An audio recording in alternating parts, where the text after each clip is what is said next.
Hello, everyone, and welcome back to Embodied. I'm Anne Berube, and today I'm chatting with economist Dr. Kendall Houghton. Yes, economist Dr. Kendall Houghton. I'm so excited for this episode, everyone. So, Kendall is an economist, researcher, financial guide, and educator. She describes herself as working for an economy of expansive interdependence and joyful creation. Her days are spent running code, sitting in seminars with other researchers, and listening to clients. Kendall loves fast cars, slow moving mornings, and the delightful complexity of us all. Kendall, welcome to the show. Hello. I'm so honored to be here to share space with you and to be among the people that you bring on, truly. I'm so happy. I was really happy when you accepted my invitation. And I want to let everybody know that Kendall and I met back this fall in September. In 2024, I guess, whenever Yeah. you hear this episode. And in Ohio, which is a very spiritual, potent place. And we were both taking a workshop. One night we were sitting at a dinner together, and you were sharing that you were an economist. And you said something like, there's three things that women need to know about money. And I think the whole table just turned over to you really fast. It's like, yeah, we want to hear it. And it's just such a topic that we don't tend to talk about amongst women.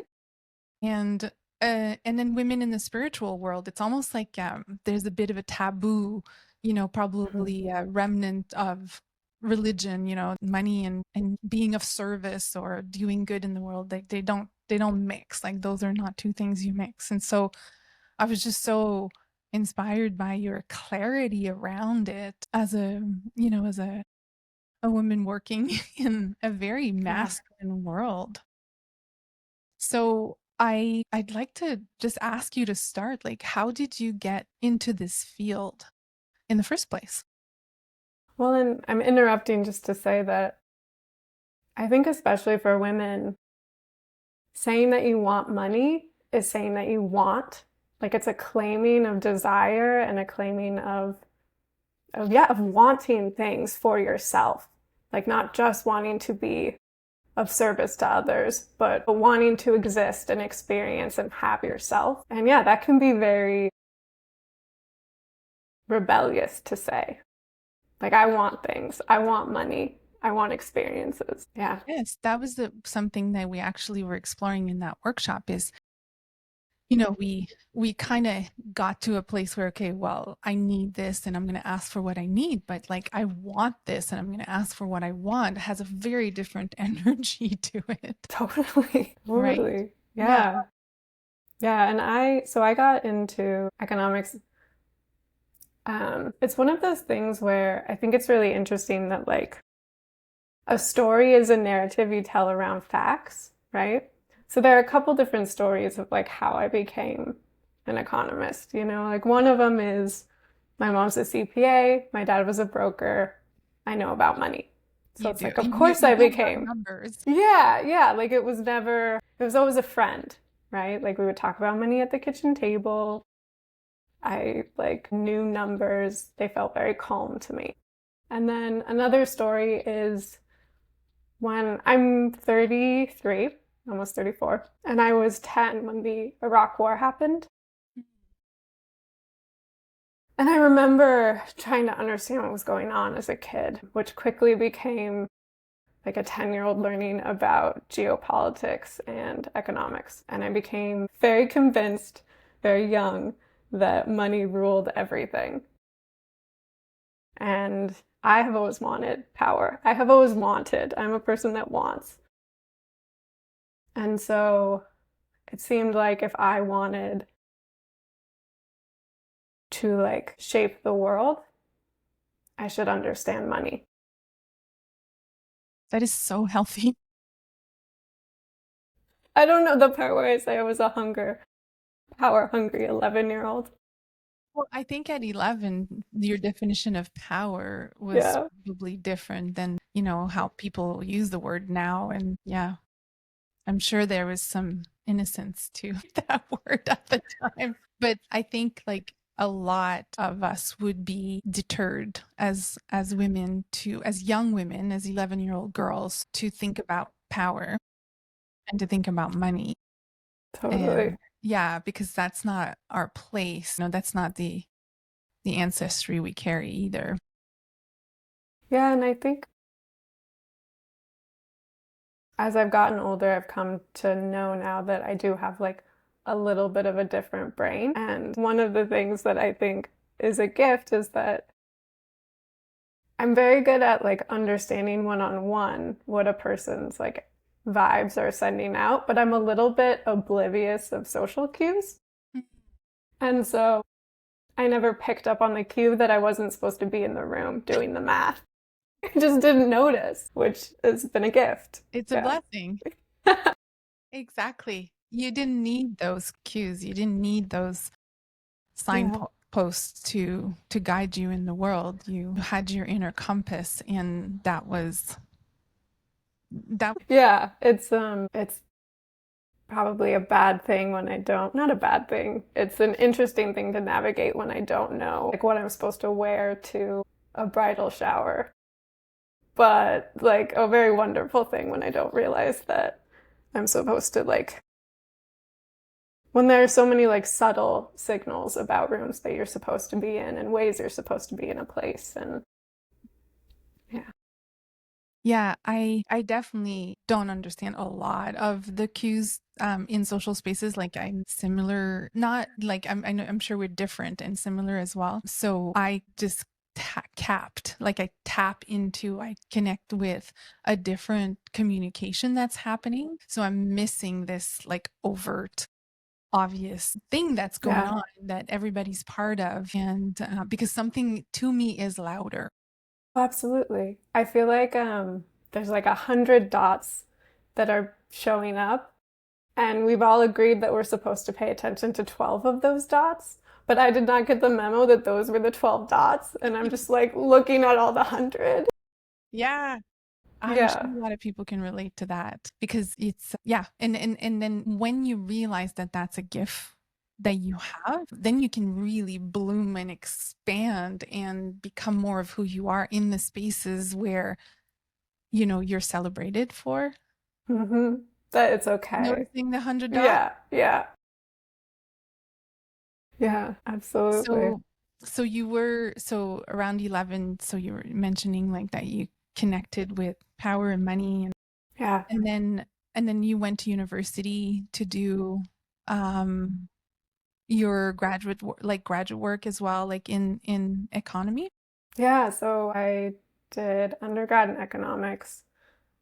And then someone told me that you could get a PhD for free. Like they're not fully free, but in econ you're paid, right? So you teach classes and you don't have to pay for tuition, and you get a stipend, at least in the US. And I was like, well, that sounds like a thing to do. Yeah. I was like, yeah, okay, I'll do that. Yeah. Sometimes we talk about the decisions that 18-year-olds are making. We do education research where I work. And we talk about these 18-year-olds like they're making far-reaching plans about who they're going to be when they're 50. And then we reflect. We're like, well, when I was 22, I was just sort of going left because left seemed interesting that day, you know? Yeah. Yeah. Yeah, it wasn't necessarily like a big call from Mm-mm. within, but it seemed like a good plan at the time. I that's definitely what drove me to do my PhD. It was never a my whole soul and body is totally into this. It's more, no, this is a good plan. Yeah, totally. Makes sense. Yeah. Yeah. Yeah, and I like that I like the joy of like bumbling along. It's you can frame it as bumbling along or just like exploring, but whenever I'm feeling particularly stressed about the future, I like to remind myself of all the things I thought were going to be amazing that were awful, and all the things that I thought were going to be awful that were amazing.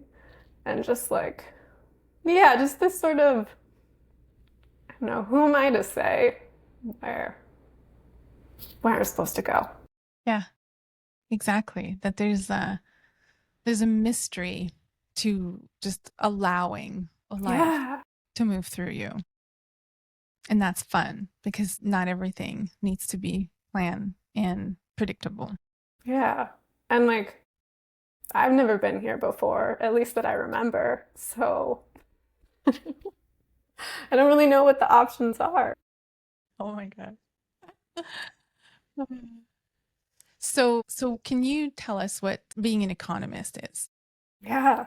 Um, it's way more data science than I think most people realize. I think of us mainly as engineers, right? We're like, the economy is like a ship. We're just like trying to keep the ship running. And so occasionally there are like really highbrow conversations about like, what the economy ought to be and like philosophical, whatever. But most of the time, what economists are doing are sort of running around looking at the data, trying to figure out how to keep everything just like going. We're like, oh, the economy is like running too hot, inflation's too high. How do we get it down? Oh, inflation's too low. How do we get it higher up? Like it's a very practical thing, Mhm. and we have very practical conversations. Yeah. So it's very down to earth.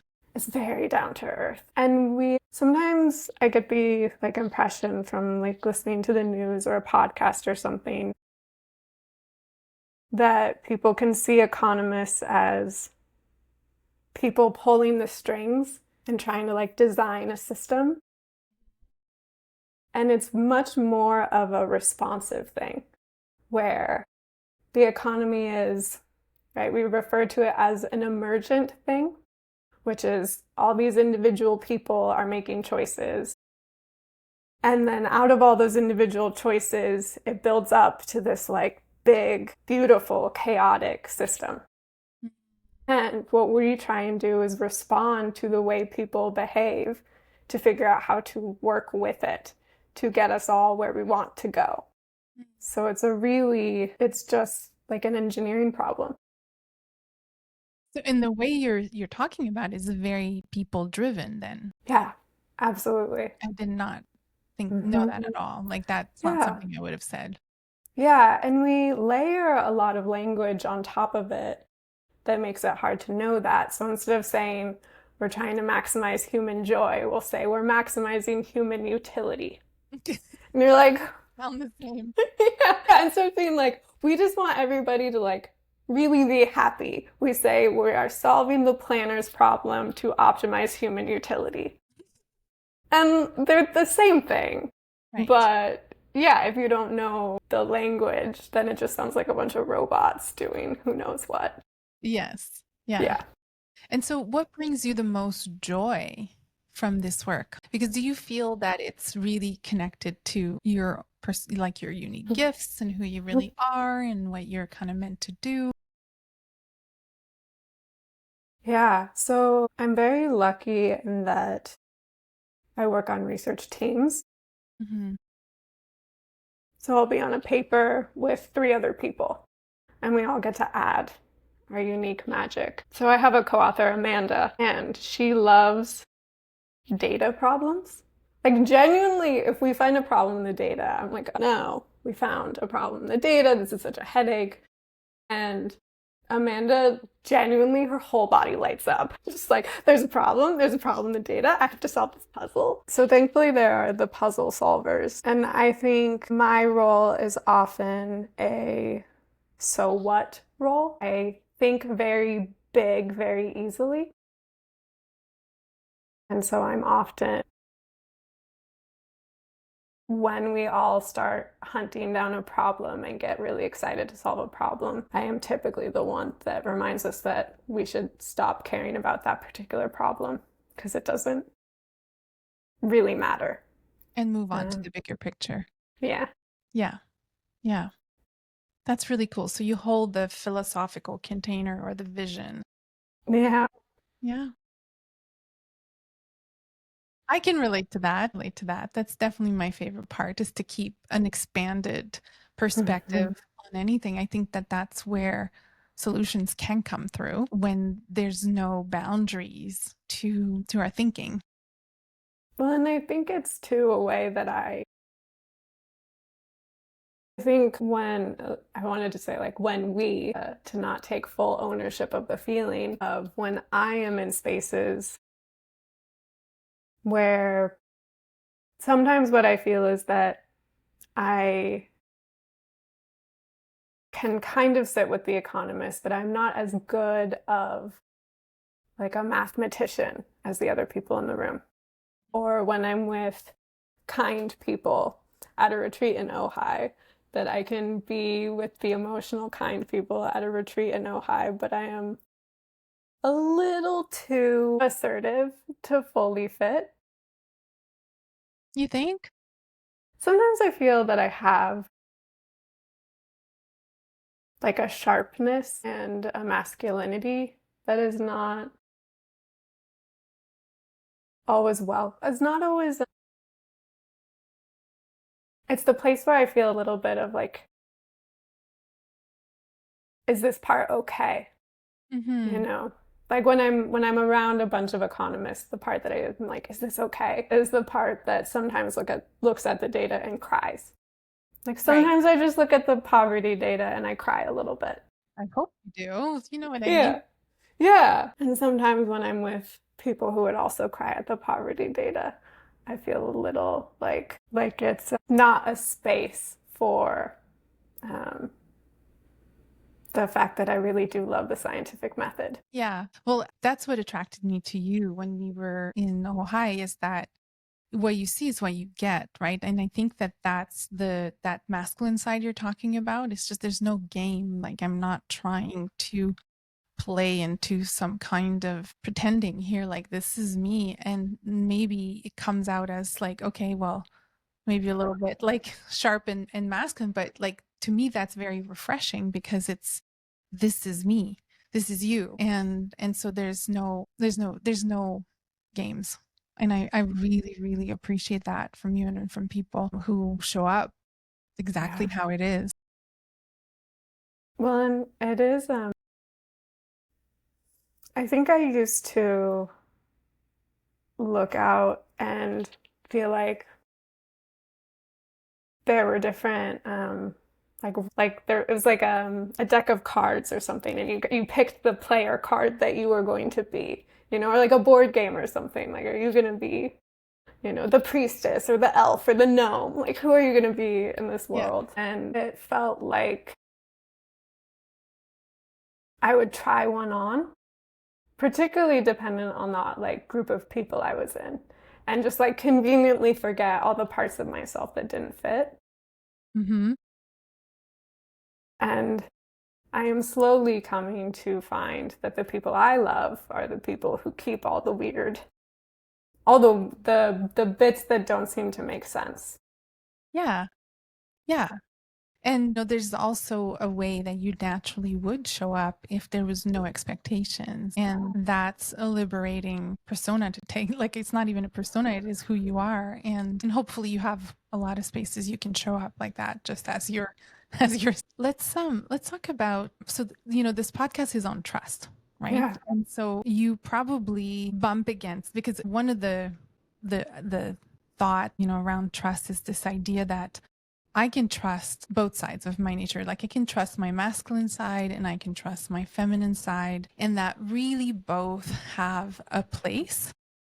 And I think that as women, we're not, like you were just saying, like, we're not used to the sharpness of the fire, yet it is such an important element right now for women, because we're engage in creating a new world. Like, we're really engaged in creating this new way of being. And we don't have our ancestry, like, we just don't have this memory in our body of how to use that fire, that, what we quote unquote call masculine fire. And so, how does that dance between the two show up for you in your work?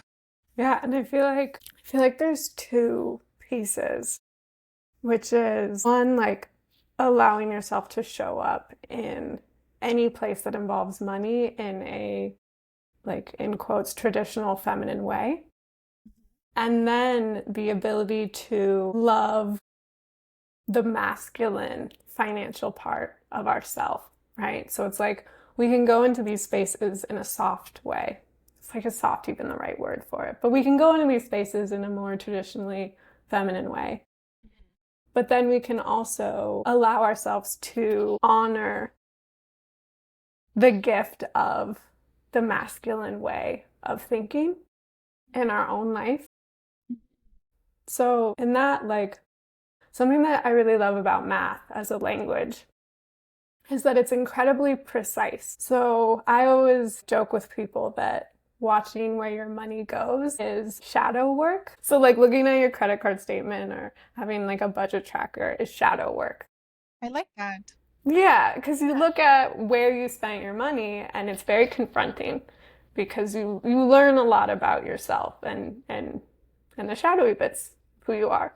Yeah. And part of what makes money such a specific tool for that work is it's very clear. You know, like you spent $200 on a sweater to feel pretty in front of your sister because you're competitive with your sister. Okay? I've Yeah. seen this happen. Like $200 is so specific. Like it is very sharp, it is very clear, you know what $200 means. And so when you're looking at your budget and you see, oh, I spent 30% of my money on alcohol this month, there's such sharpness and such clarity to that that we can know that in ourselves and be wandering around feeling like, oof, I feel like maybe I'm spending a bit more on this, or and like, this is not to say that that shouldn't be the percent of your budget that alcohol is. Like, live the life that's aligned for you, genuinely. But there's a way of feeling like, oh, I think maybe this is happening, and like a soft way of knowing it in your being, and then there's a real sharpness of seeing. Or I've come across people where they kind of know that they are nurturing one of their children more than the other children. And then we look at their spending over 3 months and we see that they are genuinely spending, 3/4 of the money that they spend on their children on just one child. Wow.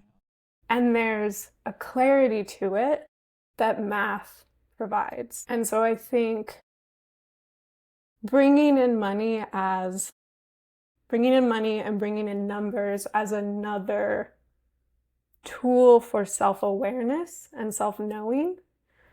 And it's not always the right medicine, but sometimes there is value in clear, sharp medicine. Absolutely. I really love that. The idea of like the credit card bill being the shadow work and like really seeing like, hey, this is me. This is me. Yeah, I'd like to talk more about this because I think it was Deepak Chopra who said like the number one addiction in the US is shopping. Like, going in, really just going and spending money. And this is an experience I have. So I feel the need to go purchase something. And it could even be, I'm just going to go to the grocery store to shop for my family. Yeah. But it's scratching an itch. And then if there's no grocery to buy, that pull is still there, then it's like, well, maybe I could get a sweater or maybe but I never regret buying food. I never. And so it's probably like, comes from my family. My mom always bought good food. We didn't have a lot of money, but food was a place where she didn't skimp like this. Mm-hmm. It was, you just buy the food. But coming home with the sweater is regret, like just a really not a good feeling. Yeah, I'm curious about that. And it is an addiction and it is filling a void. It's trying to fill something that's lacking. Yeah. And what you're describing, I like calling the money munchies. So like the feeling of sometimes you go to your pantry because you're hungry, but sometimes you're just like a little snacky, but you just Yeah. kind of want, you Yeah. just Yeah. like kind of Yeah. want to eat something. Yeah, and so it's like sometimes you just kind of want to spend some money. It's so weird to me. It's a real thing. Yeah. I Yeah, just want to spend a little bit of money. Like, yeah. you don't need to spend money. You could just not spend it and like Mm-hmm. save it. But Mm-hmm. there's it's like biting your nails or, grabbing a glass of wine. It just eases something. Yeah. And there's like many causes of the money munchies, right? Sometimes I find for people it's a way to feel agency. So if something's going on in life and you want to feel a sense of like control and a sense of like I can respond or I can change things or I have power here. I have power here. That resonates really strongly. Yeah, it's probably when I'm feeling out of power that that will come up. Yeah, and sometimes for people it's a really specific like emotional regulating where we can trace back to I feel sad, I spend money. Mm. Or lots of times for women, I feel angry, I spend money. Wow. Because it typically comes about when it's a feeling that you don't have another pathway for, right? And so, like, anger is a feeling that we don't give a lot of women, like, Outlets? yes. And so, a way to sort of disperse that energy is to go buy a thing, to have action in some way. Um, and I mean, I think that's why, like, all self awareness and all shadow work, we have to do it for ourselves because we're all such unique people. The money munchies. That's what you called it, right? I'm gonna remember that. I will remember next time that I feel it. It's like this, just a Yeah, little a little something, snacky, just a little little like. snacky. And yeah, the other one, I just want to mention it in case someone listening. Sometimes it's like a deep soul need for to like receive, um, because if we're giving all day, we're not getting any of the bounty that other people make. And so if no one has made food for you or held you or done something for you, there's this deep, yeah, like a soul hunger to feel, to receive something that someone else made. It's profound. And we can buy it, right? So if no one is going to make you a meal that day, you can go to a restaurant and you can buy a meal. Or if no one has made art for you, you can buy something beautiful. And I think in the world, women, especially if you become a mother or if you're a partner, I've asked women sometimes and they can go days in a row where they don't receive any energy. Yeah, so it's like that it's off balance, the giving and the Exactly. receiving. So then there's no receiving in sight, then this is a good way to Yeah. fix that. Yeah. And we've learned that we can provide for ourselves this soothing. Yeah. Because there is something to be said for like the economy is a way in which we like offer to each other, right? Like it's like a trade is mutual care in some ways. And so if you're feeling really isolated, it's a way to like reach out. Money is mutual care. That's really cool. I'm learning so much. I mean, I think, Think about money. I don't think about money a lot. I mean, and when I think about it, it's usually an issue, like it's a problem. So I rarely, it's not part of my day-to-day space. Like I'm not contemplating because I don't see it in the space where I mostly operate. I don't see it there. Mm-hmm. But I think it's more there than I think. Well, and it's something we're still working on, right? The like real fundamental question is how can we share with each other in a way that is like healthy? And that's something we work through, like when we decide to take a romantic partner. That's something we work through in family. Like this question of how can we be separate and connected at the same time and do it in a way that takes care of everyone? That's a really hard question. Yeah. And it's hard when it's just two people. And so then when you think about the economy, which is quickly becoming every single person on the planet, of course it's going to be a hard problem to figure out. And so I think I think it is true to say both that money is mutual care and it's sharing and it's this beautiful thing that we are striving for. And also to acknowledge that that's not where we are right now. And Do you to think sort it's of, a place we can get to? I think so. Like, and econ, like economics, the study that we have of it now is quite young and we get things wrong. And when I'm feeling sort of downtrodden about that, I remind myself that, not that long ago, medicine was like putting leeches on people and putting people in baths of pee. Like, they could have been like, well, this is bad science, we should stop. But when something's important, you keep going.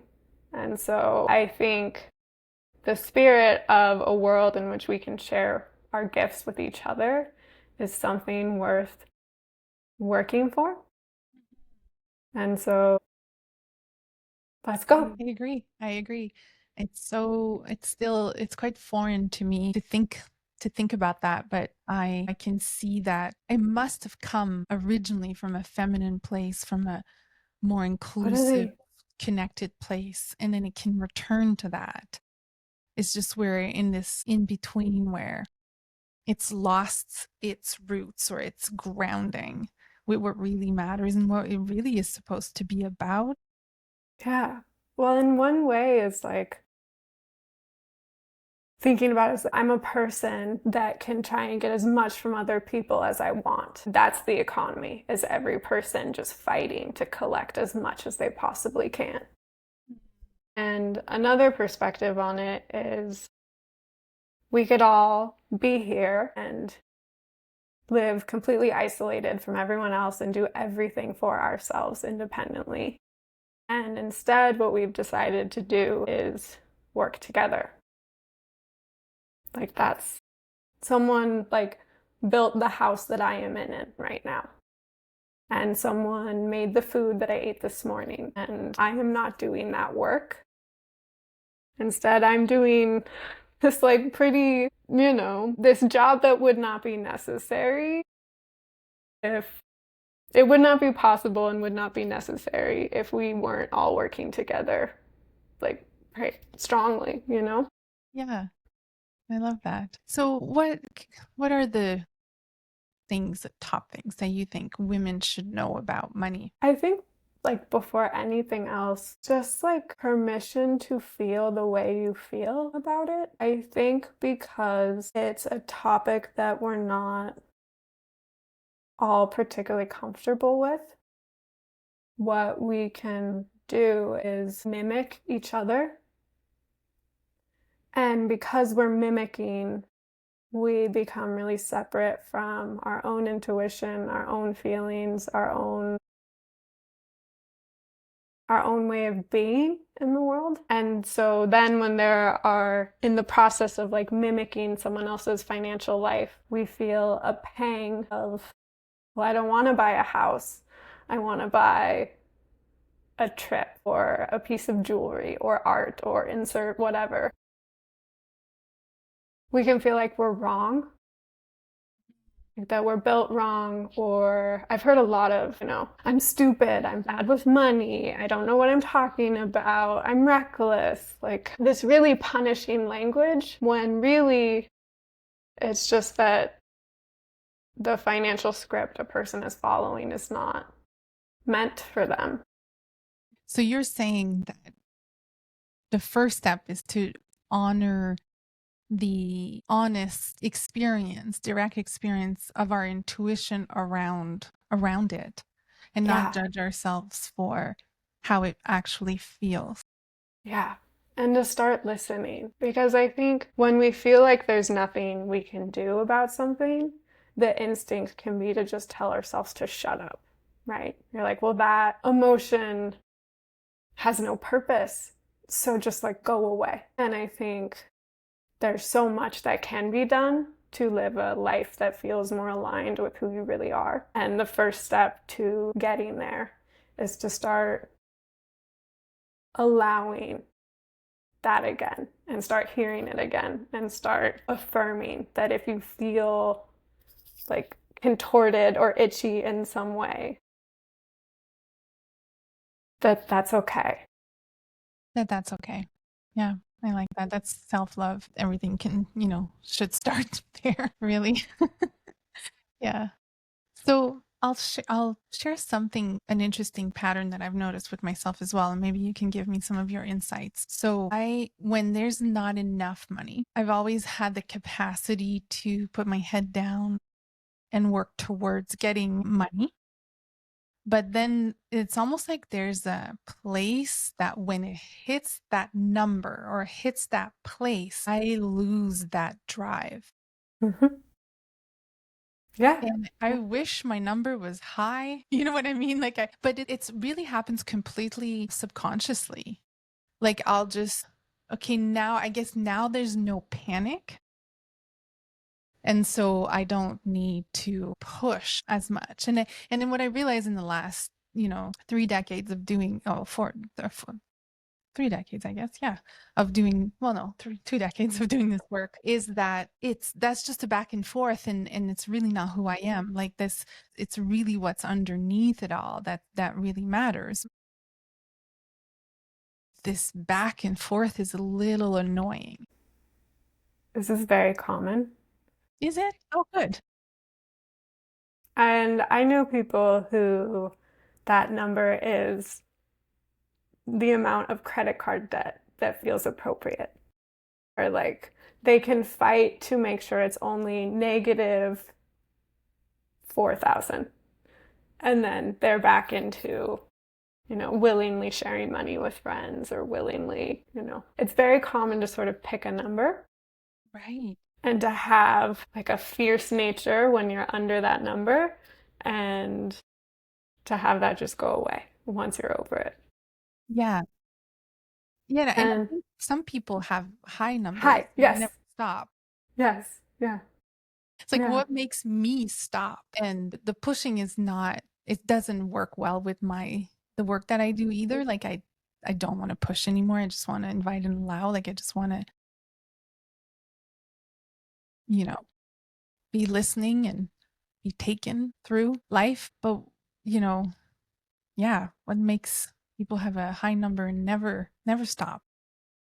Well, and some of it is for some people it's once they get to a certain number then they just start spending until they get back down. And some people it's once they reach a certain number they sort of stop trying to make more money, right? Because there's always two parts of it. It's the flowing in and the flowing out. Yes. So I stop wanting to make more money.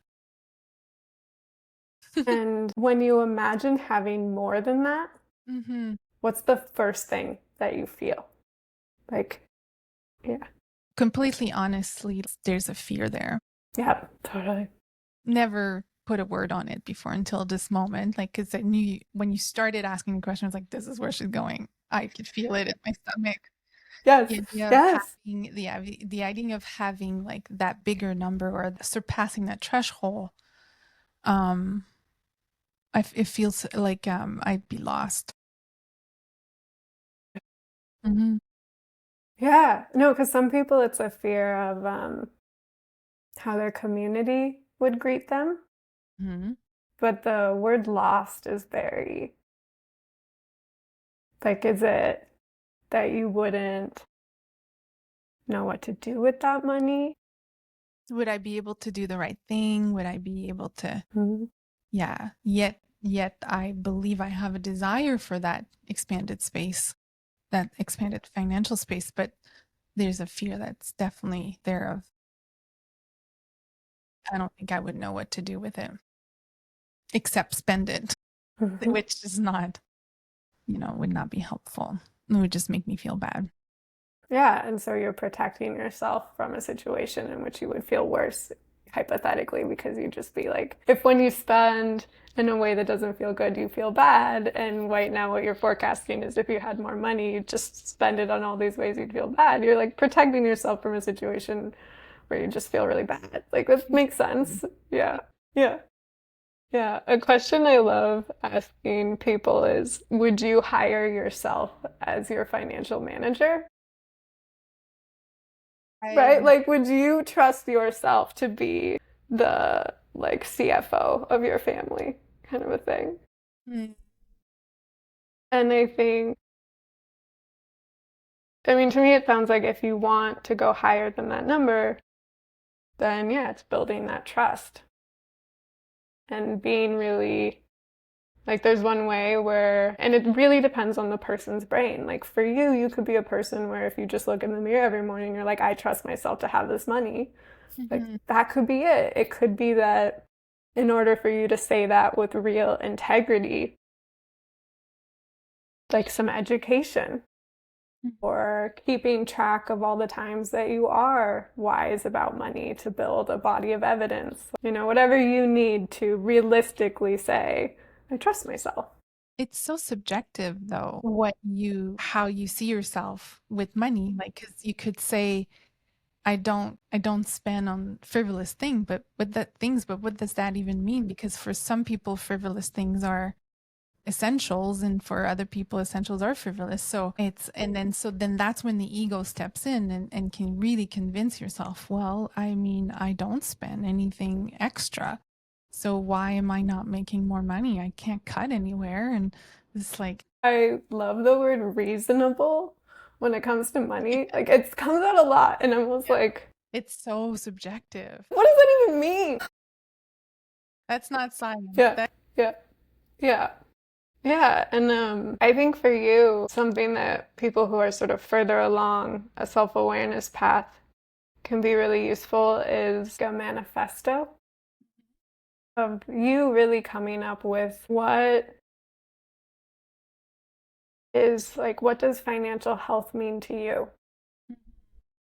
And it can include how you use it in terms of like ethically in relation to other people and guidelines for yourself around, what feels like a healthy amount of money to spend on different things.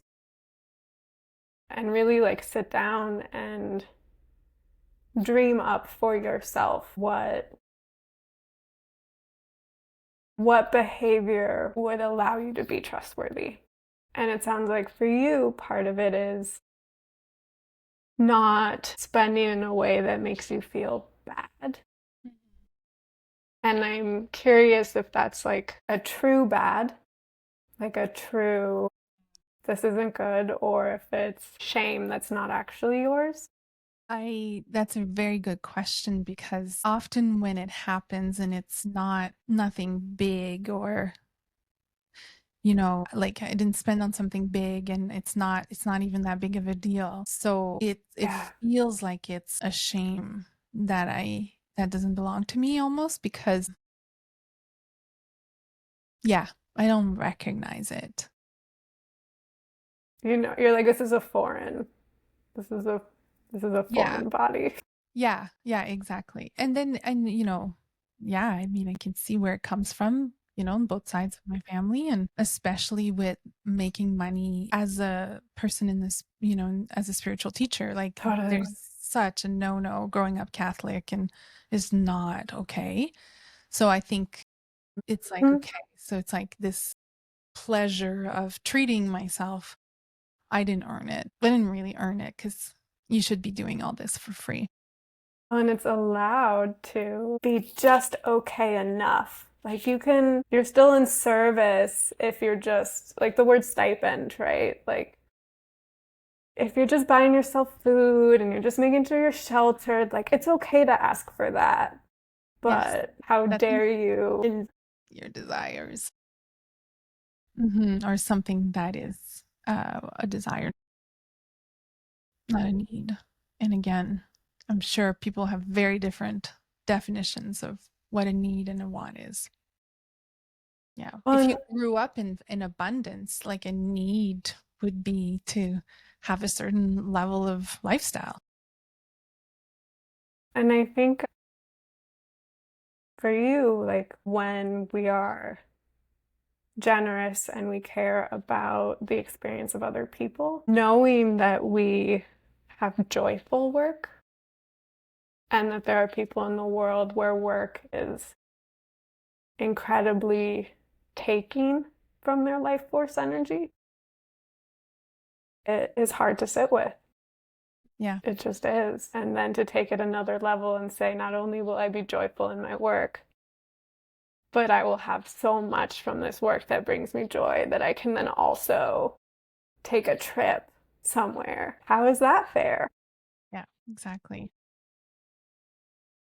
So, the economy right now, like, I mean, from my perspective, I think from a lot of people's perspective, it's a Mhm. bit of a chaotic, overwhelming, and a little scary, like, situation in the world, in the US and Canada as well. Like, what's your hope or your vision for it in the next, decades maybe? I think this is where, just like me as a person in the world with faith and like hope, believe that as people become educated and self aware, and as they calm their own nervous system, that we are able to be in the world in ways that are loving to each other. I really just have faith that in the long run, we're going to end up with something that's really honoring of everyone. And I think what is hard is knowing that we're not there yet and that so many people are not okay. And like someone listening right now might be not okay. And so hearing me talk about how this is a beautiful sharing thing is just like, Not useful. yeah, just like, please go away, please stop. I think that all is very true. And the only way forward is for people who have a little bit of power. And like that power literally can be, you know, I'm going to buy one purchase from a grocery store that feels like it treats people humanely once a month, just one person at a time. We can get there. I like that. That's beautiful. I'm so happy that there's someone like you in your field and doing the research and the work, and that your heart and your soul are imprinting all over the work that you do in your field, Kendall. I really, truly mean that. Thank you. Thank you. I love having that shine on me. And also, um, there's a field of econ called public economics. Mhm. And those are people who study welfare programs and optimal taxation. And it all sounds very nerdy. And you'll go to a conference and it is the kindest people. There are so many people who are doing this work to help. I love that. You've been an inspiration to me today. I've definitely learned a lot, and it's going to help me reframe how I see my direct experience with thoughts of money and emotions about money. Well, and I'm interrupting because something that I just want you to think about is the money is flowing around the world already. So if you were to make more money, you're just like asking to be the custodian of a bit more. Okay. And how wonderful for the world if you were the custodian of a bit more. It's like somebody's controlling it, somebody's deciding where it's going. And I personally really want you to be deciding a bit more. Like, get in the game, girl. I love that so much. I have to repeat it. So money's already floating around the world, and you can ask to be a custodian of a bit more of it right Yeah. now. Because you're the custodian, or you could think of yourself as the conductor. But it's Mhm. like the money exists, someone has it. If you're taking more, you're taking it from somewhere. Yes. Like it's going to be flowing to you. And Yes. then you're going to spend it. So when you spend it, you're flowing it out. And so really all you're saying is, I want to conduct more of this. Yes. I want to And conduct more of this.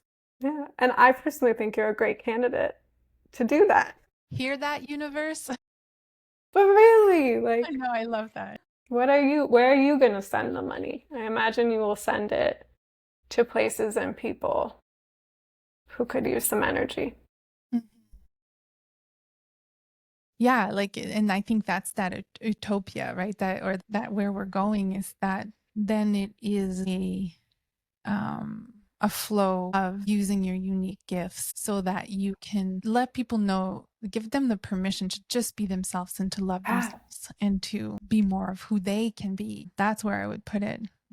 yeah, no, and Where I will put it. yeah, and so the kind-hearted people in this world who are like, I don't want money, who me? I'm like, no, get the money and Yeah. then spend it. You don't have to hoard it. So Yeah. just then buy art, buy delicious food, support communities, like travel in a gentle way. Yeah. Yeah. That's a great way to end, to close our conversation. Thank you so much, Kendall, for coming on the podcast today. I really appreciate you. And I look forward to when we talk again. This was great. Thank you so much.